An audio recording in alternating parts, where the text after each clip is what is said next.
अमित भाई, एएनआई के पॉडकास्ट में आने के लिए धन्यवाद जी। सीए के लिए अभी लाने की क्या ज़रूरत थी? सारे जो विपक्ष के नेता हैं सब कह रहे हैं कि ये ठीक चुनाव के पहले नोटिफिकेशन लेके आए हैं। पहली बात तो सीए की ज़रूरत क्या थी और इसकी नोटिफिकेशन चुनाव के 2 या 3 महीने पहले देखिए, मैं पहले टाइमिंग की बात करता हूँ। जी। सारे विपक्षी दल, ओवैसी हो, राहुल गांधी जी हो या अरविंद केजरीवाल हो या ममता जी हो, ये झूठ की राजनीति कर रहे हैं। इसलिए टाइमिंग का महत्व नहीं है। भारतीय जनता पार्टी ने 2019 में अपने घोषणा पत्र में कहा है कि हम सीए लेकर आएंगे और पाकिस्तान, अफगानिस्तान और बांग्लादेश के जो शरणार्थी है उनको नागरिकता देंगे। तो भारतीय जनता पार्टी का एजेंडा बहुत स्पष्ट है और वो एजेंडे के आधार पर हमें बहुमत मिला है। 2019 में ही ये बिल संसद के दोनों सदनों ने पार कर दिया। उसके बाद कोविड के कारण थोड़ा लेट हुआ। अब टाइमिंग का क्या महत्व है?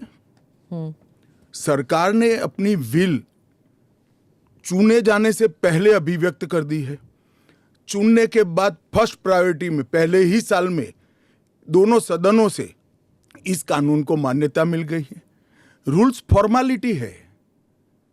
अब टाइमिंग का या पॉलिटिकल गेन या लॉस का सवाल नहीं है।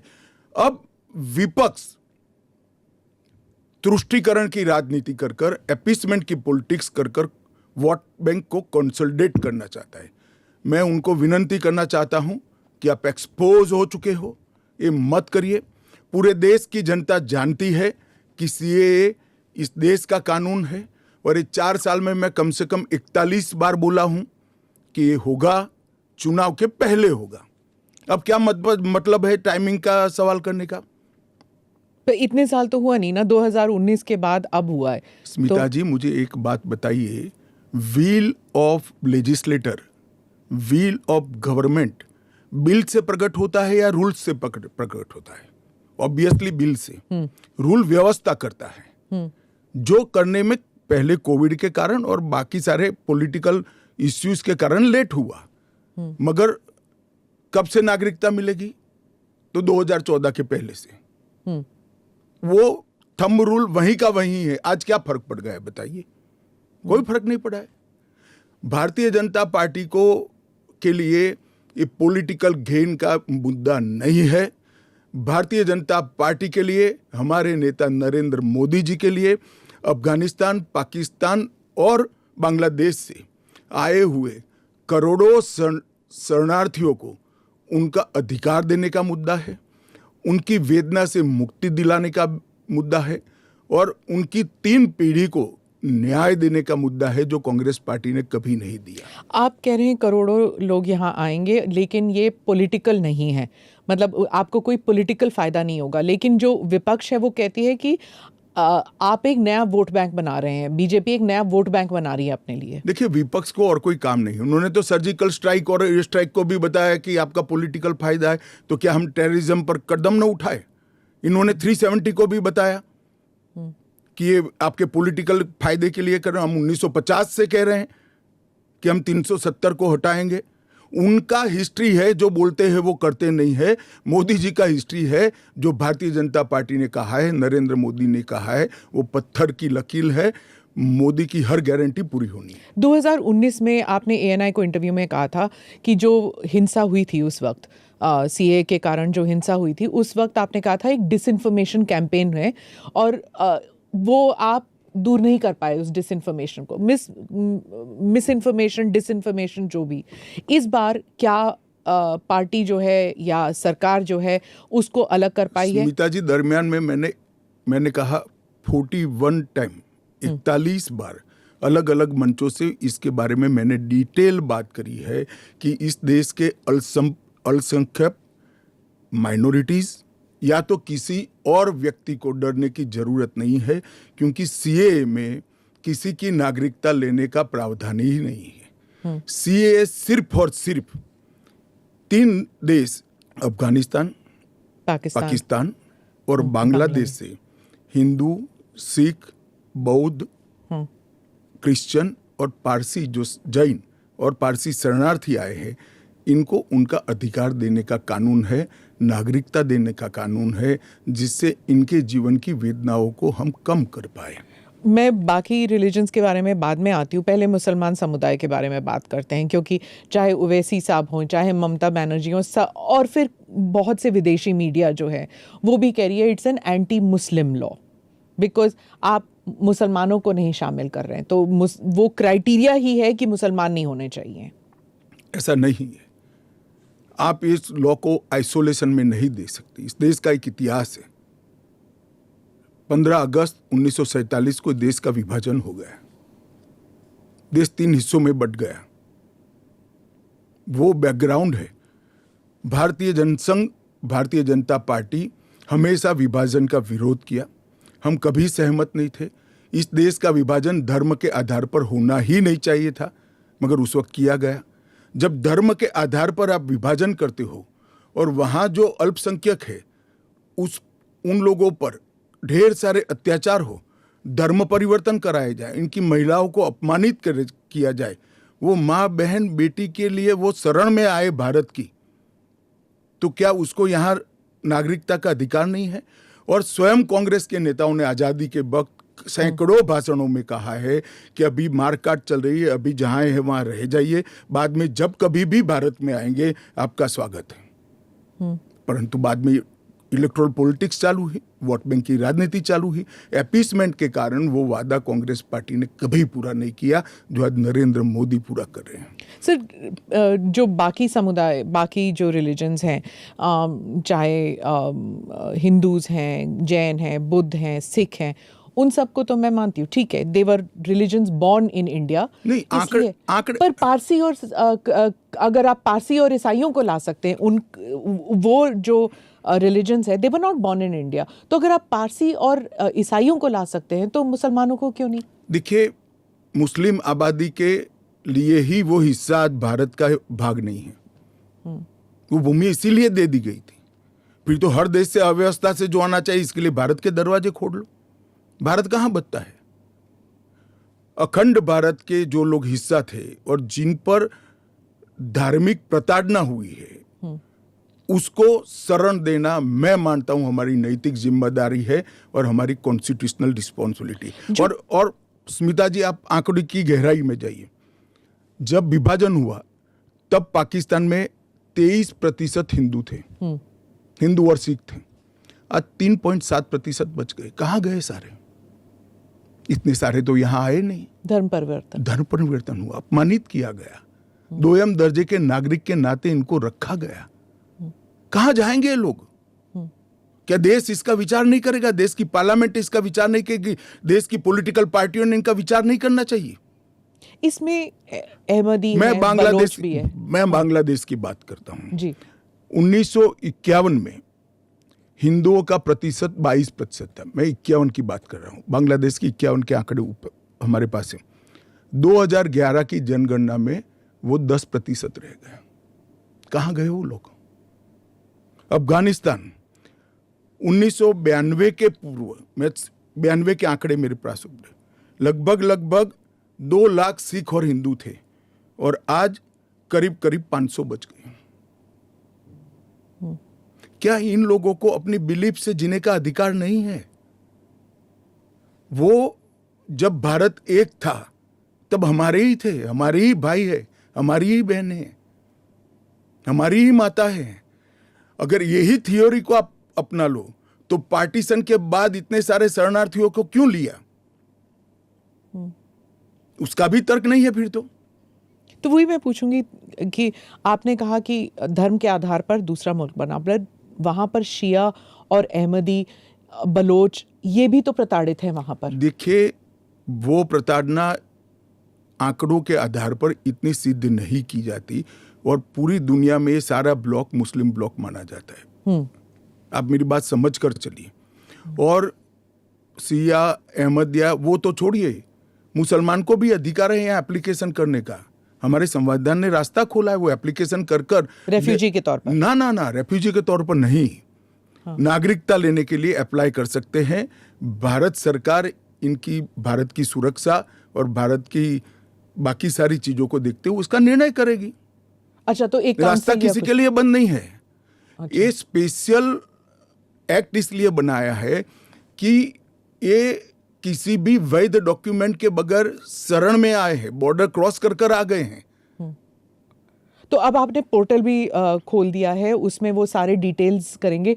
वो पोर्टल सुरक्षित है, और अगर किसी के पास दस्तावेज नहीं है तो क्या अब वो ना नागरिक है, ना माइग्रेंट है, ना रेफ्यूजी है, क्या बन जाते हैं? देखिए, मैं आपको बताता हूं, जिनके पास दस्तावेज नहीं है इसका रास्ता हम बाद में ढूंढेंगे, परंतु जिनके पास दस्तावेज है वो मेरे एक रफ अंदाज से 85% से ज्यादा है। और कितनी देर लगेगी, क्योंकि उन्हें एक ओथ भी लेना पड़ेगा? हमने कोई उसे- समय मर्यादा नहीं रखी है। अच्छा। आराम से सब लोग एप्लीकेशन करें। मैं सबको अपील करता हूं, आप आराम से करिए।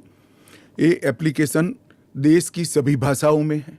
आपकी भाषा में आप डाउनलोड कर सकते हो, एप्लीकेशन कर सकते हो, और आपकी समय की अनुकूलता से भारत सरकार आपको इंटरव्यू के लिए बुलाएगी और डॉक्यूमेंट की ऑडिट के लिए बुलाएगी। और वो फेस टू फेस इंटरव्यू होगा या फिर या फेस टू फेस होगा? Face to face? Original document लेकर आना पड़ेगा। और अगर वो सेकंड जनरेशन रेफ्यूजीज है, मतलब अगर उनके बच्चे हो गए हिंदुस्तान में, 15 अगस्त 1947 से लेकर 31 दिसंबर 2014 तक जो भी आए हैं वो और उनके बच्चों का भारत में स्वागत है। ठीक। मैं आपके आलोचक के जो कमेंट्स हैं उनको पढ़ती हूँ, और आप बताइए। जो दिल्ली के चीफ मिनिस्टर हैं वो कहते हैं, वो सवाल उठा रहे हैं। उन्होंने कहा कि ये जो अंधाधुंध लोग आएंगे, बीजेपी उन्हें नागरिकता देगी, उससे थेफ्ट, रॉबरीज, रेप बढ़ जाएगा।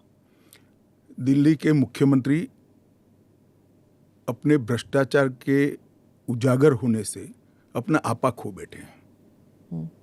उनको मालूम नहीं है कि ये सारे लोग आ चुके हैं, आज भारत में ही रह रहे हैं। सिर्फ इनको अधिकार नहीं मिला है, वो अधिकार देने की बात है। 2014 तक जो आ गए इनको नागरिकता देनी है। और इतनी ही चिंता है तो वो क्यों बांग्लादेशी घुसपैठियों की बात नहीं करते हैं, रोहिंग्यास का विरोध क्यों नहीं करते हैं? क्योंकि वो वोट बैंक की पॉलिटिक्स कर रहे हैं। दिल्ली के चुनाव उनके लिए लोहे के चने चबाने जैसे हैं, इसलिए वोट बैंक की पॉलिटिक्स कर रहे हैं।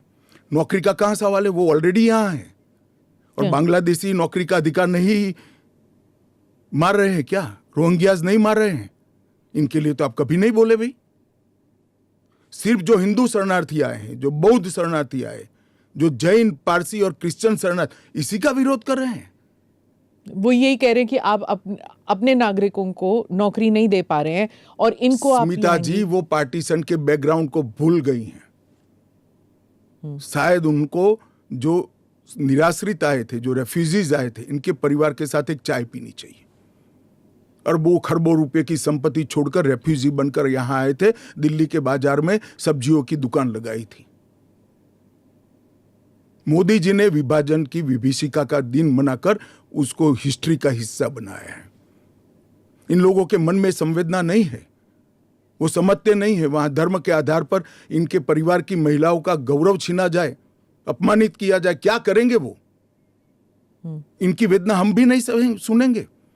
50 में आ गए, 60 में आ गए, 70 में आ गए, 80 में आ गए, आज भी नागरिकता नहीं है।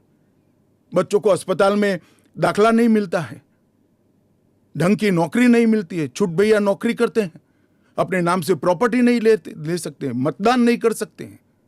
क्यों? क्या गुनाह है उनका? विभाजन का फैसला उन्होंने नहीं किया था, कांग्रेस पार्टी ने किया था। और उस वक्त सब ने कहा था कि जो आएंगे उसको हम नागरिकता देंगे। अब अपने वादे से मुकर जाना, मैं मानता हूं कि हमें तो कम से कम मंजूर नहीं है। इनकी संवेदनाओं को भारतीय जनता पार्टी भी महसूस करती है, इस देश के प्रधानमंत्री भी महसूस करते हैं, और हम मानते हैं कि इनकी ये 75 साल की वेदनाओं का अंत कभी न कभी आना चाहिए, और ये चुनाव के पहले आ जाए वो ठीक है। ममता बनर्जी पे आती हूँ। चीफ मिनिस्टर ने कहा है कि बीजेपी जो है ये हिंदू मुसलमान का खेल कर रहे हैं, और उन्होंने ऑडियंस को कहा कि आपकी प्रॉपर्टियां छिन जाएंगी, आपके बच्चों का एजुकेशन ख़त्म हो जाएगा, आपको डिटेंशन कैंप में भेज दिया जाएगा, और डिटेंशन कैंप ऑलरेडी हैं। तो ये सीए के ज़रिए 15 से लेके 20 लाख लोगों की सिटीजनशिप छीन ली जाएगी। देखिए, मैं ममता जी को करबद्ध निवेदन आपके इस कार्यक्रम के माध्यम से करना चाहता हूं। पॉलिटिक्स करने के हजारों मंच है। प्लीज बांग्लादेश से आए हुए बंगाली हिंदुओं का हित मत करिए। आप खुद बंगाली हैं। बांग्लादेश से जो बंगाली हिंदू आए हैं, इनको नागरिकता देने के लिए एक कानून है। ममता जी को मैं खुली चुनौती देता हूं, इस कानून की धारा में से किसी की नागरिकता छीनने की एक धारा वो बता दे सार्वजनिक रूप से। वो खौफ पैदा कर रही है, हिंदू और मुसलमानों के बीच में विखवाद कराना चाहती है, अपनी वोट बैंक का कंसोलिडेशन करना चाहती है। ममता जी, इसको मत रोकिए। करने जैसा काम है, घुसपैठ रोकिए। नहीं रोक रही है वो नहीं कर रही, आप हमें कोऑपरेट नहीं कर रही।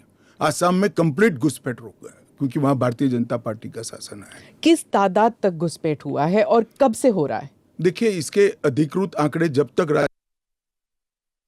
कोऑपरेट न करे, ढूंढना बहुत दिक्कत होती है, क्योंकि कलेक्टर के हाथ में पूरा मशीनरी। और डिटेंशन कैंप की बात, अगर वो दिन दूर नहीं है जी, वो दिन दूर नहीं है कि वहां पर भी भारतीय जनता पार्टी की सरकार आएगी और हम इसको कड़ाई से रोकेंगे। इसीलिए तो आपको चाणक्य कहते हैं पॉलिटिक्स। नहीं, मैं मानता हूं कि अगर इसी प्रकार की पॉलिटिक्स आप करेंगे, इतने महत्वपूर्ण राष्ट्रीय सुरक्षा के मुद्दे के साथ अपीसमेंट की पॉलिटिक्स कर घुसपैठ होने देंगे, जो शरणार्थी आए हैं उनको नागरिकता देने का विरोध करेंगे, तो जनता आपके साथ नहीं रहेगी।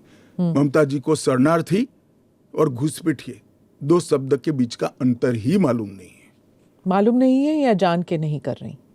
अब मैं तो जो बोलती है वो सच मानता हूं, इसलिए कह रहा हूं मालूम नहीं है। डिटेंशन कैंप के बारे में बताइए, इसके बारे में बहुत गलतफहमी आ रही है। ऐसा है, आप स्मिता जी इतनी जागरूक पत्रकार है, देश की जानी मानी पत्रकार है, आप भी स्वयं एक बार सीएए को पढ़ लेती, इसके रूल्स को पढ़ लेती, तो मालूम पड़ता इसमें कोई कैंप की प्रोविजन ही नहीं।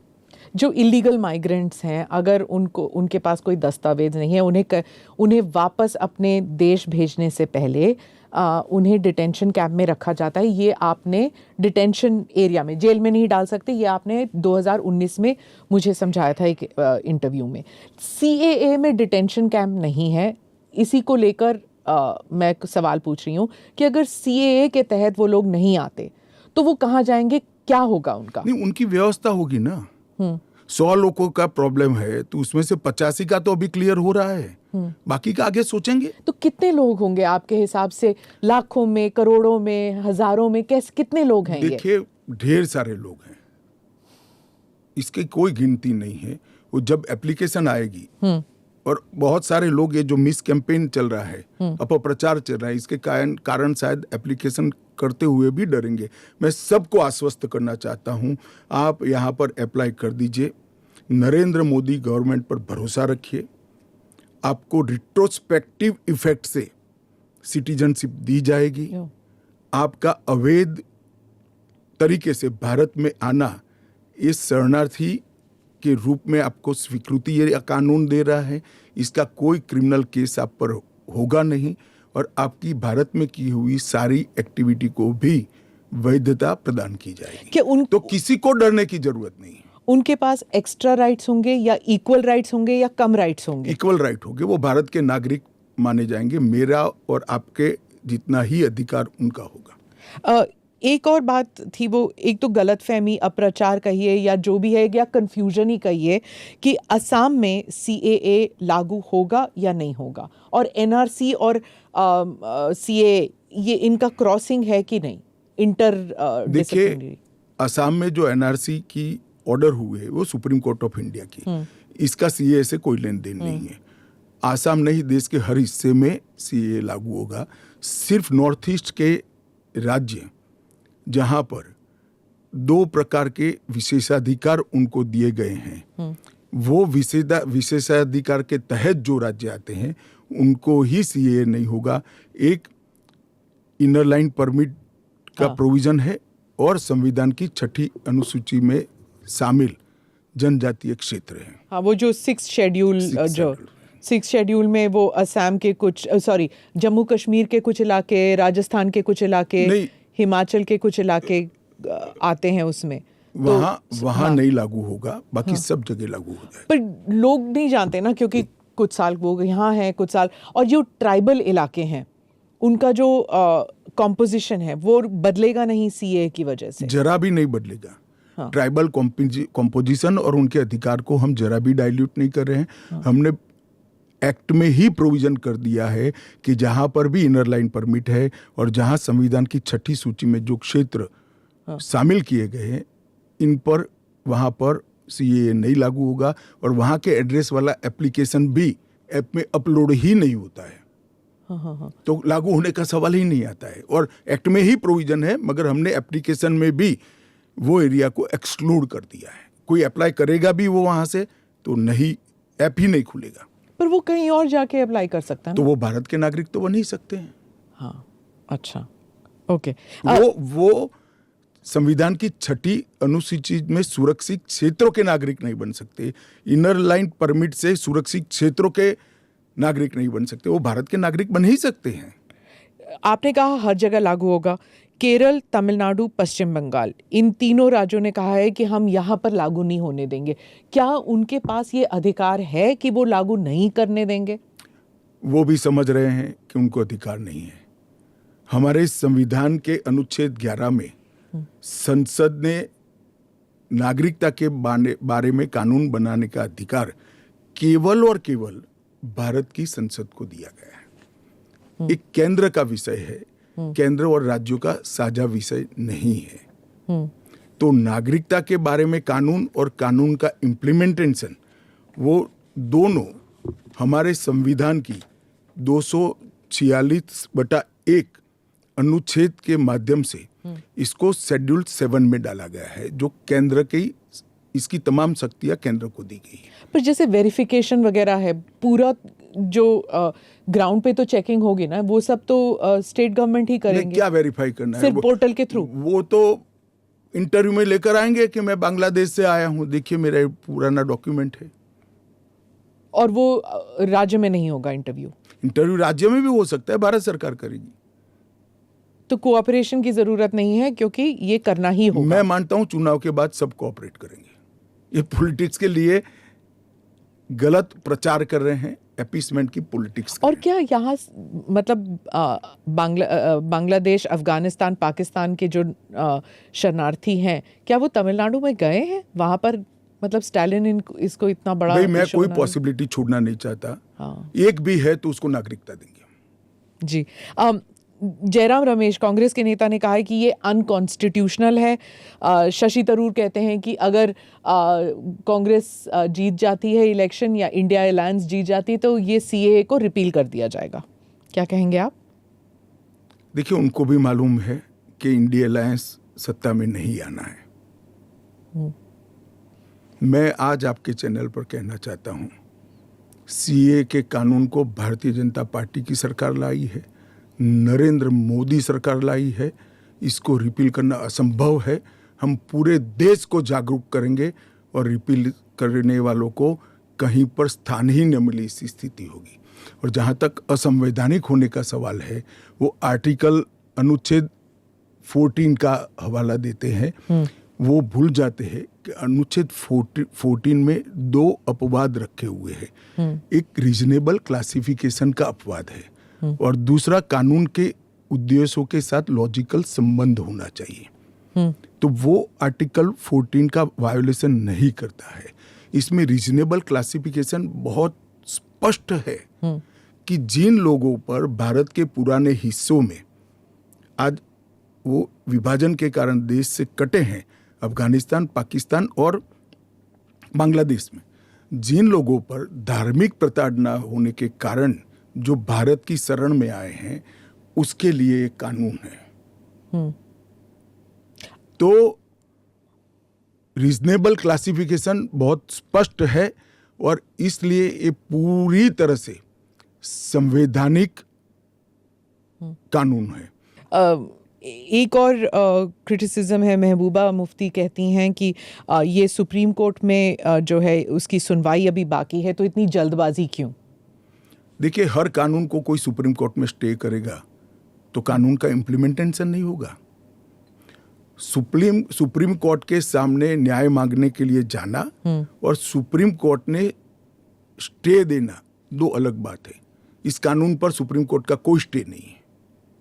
4 साल से लोग गए हैं, अभी लंबित है, मगर सुप्रीम कोर्ट ने इसके इम्प्लीमेंटेशन पर कुछ स्टे नहीं दिया है।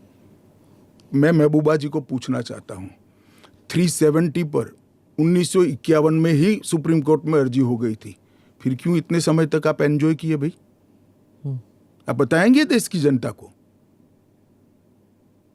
जब आपके पक्ष की बात होती है तब नैतिकता के पैरामीटर्स बदल जाते हैं। ऐसे नहीं होता है।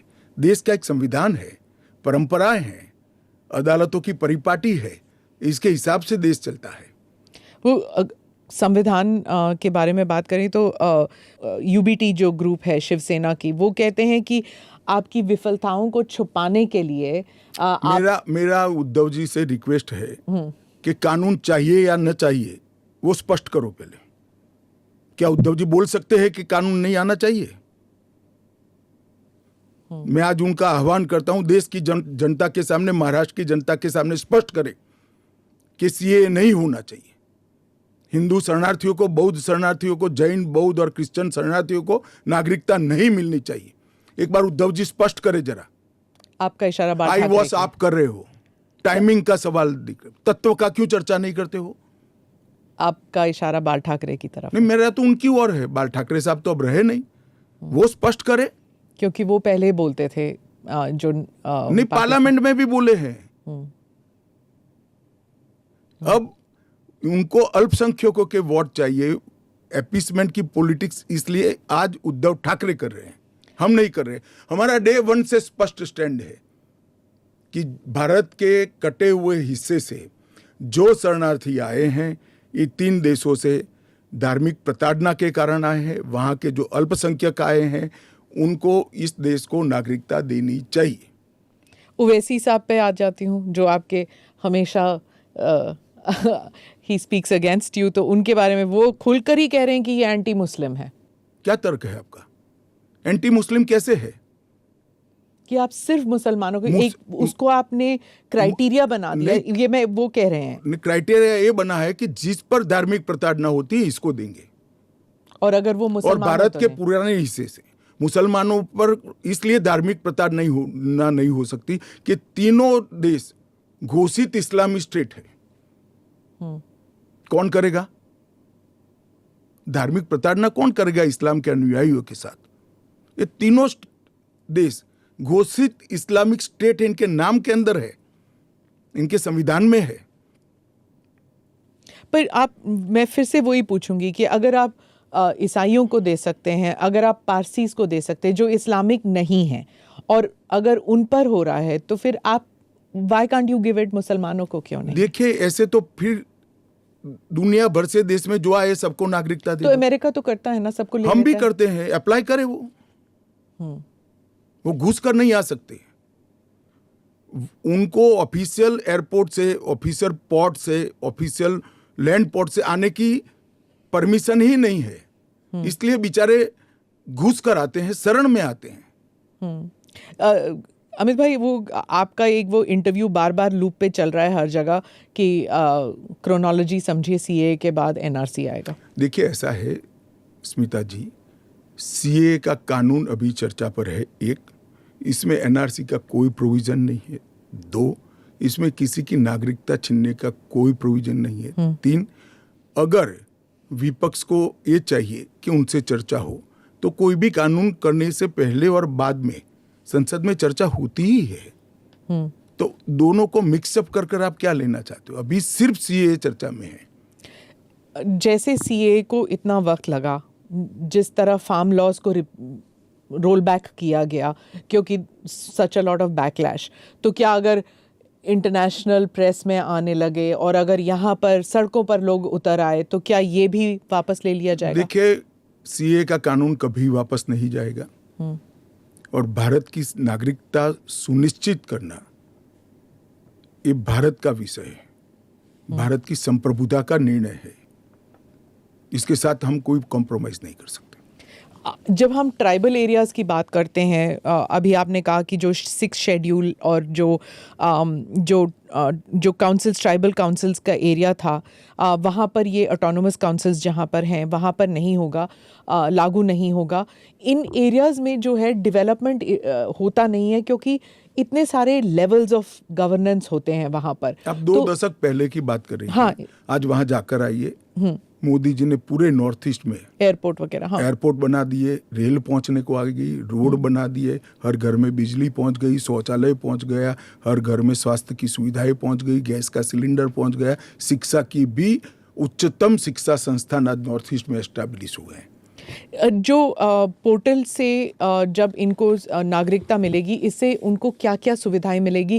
क्या आम नागरिक की तरह, या फिर जैसे उनको ये दिखाना पड़ेगा कि हाँ सीएए के तहत हमको नागरिकता मिली है? क्या ये अलग आइडेंटिटी? ना ना ना ना ना, वो भारत के आम नागरिक की तरह ही भारत के नागरिकों की सूची में सम्मान के साथ समाहित हो जाएंगे और उनको मेरे और आपके जितना ही अधिकार होगा।